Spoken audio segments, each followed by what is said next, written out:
لیلۃ القدر اپنے دامن میں اتنی رحمتیں رکھتی ہیں کہ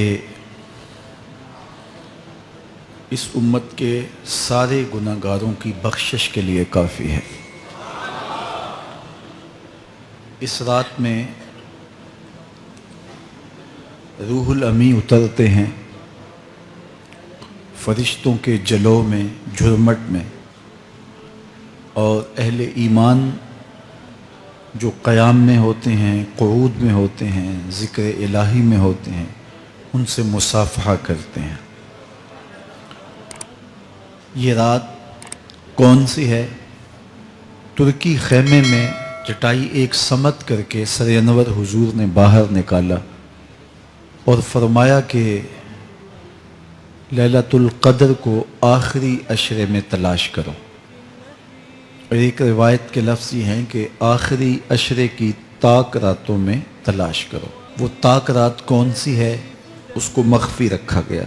حضرت ابی بن قعب رضی اللہ تعالی عنہ صحابی رسول ہیں، فرماتے ہیں میں قسم کھاتا ہوں کہ وہ رات 27ویں شب ہے۔ حضرت بایزید بسطامی علیہ رحمہ فرماتے ہیں مجھے زندگی میں یہ رات 2 بار ملی ہے اور دونوں بار 27ویں شب ہی تھی۔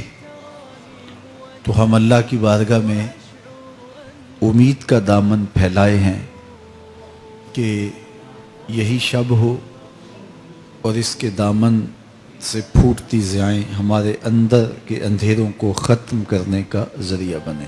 یہ راتیں آتی ہیں اور چلی جاتی ہیں، اور ایک وقت آئے گا کہ یہ راتیں آئیں گی اور ہم نہیں ہوں گے۔ کتنے لوگ ایسے ہیں جو پچھلے سال تھے لیکن آج نہیں ہیں، ان سے گزشتہ سالوں میں تھے آج نہیں ہیں۔ تو یہ جو میسر راتیں ہیں ان کے دامن سے پھوٹتی ضیائیں ہمیں اپنے اندر سمو لینی چاہیے کہ ہم دنیا پہ نہ بھی ہوں گے تو یہاں سے جو ہم نے نور لیا ہوگا وہ قبر میں بھی چراغاں کرے۔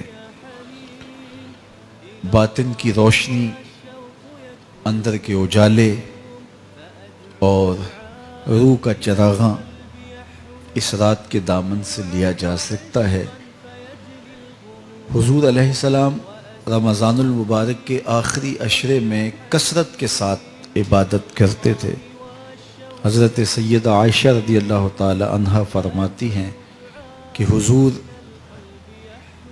کمر بستہ ہو جاتے اور اپنا تہ بند کس کے باندھ لیتے، خود بھی جاگتے اور اہل خانہ کو بھی بیدار رکھتے۔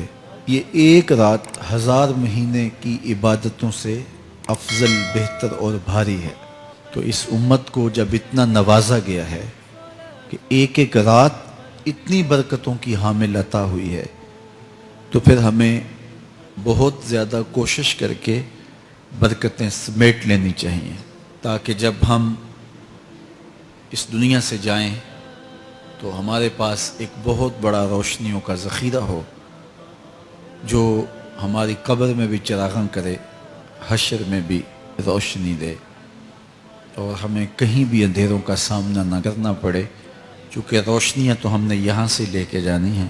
تو میں اللہ کی بارگاہ میں آپ سب کے لیے دعا گو ہوں، آپ میرے لیے دعا گو رہیں کہ اس شب نور کی برکتیں ہمیں نصیب ہوں۔ حضور نے ارشاد فرمایا جس نے لیلۃ القدر میں قیام کیا ایمان اور محاسبہ نفس کے ساتھ، اللہ اس کے پچھلے سارے گناہ معاف فرما دیتا ہے۔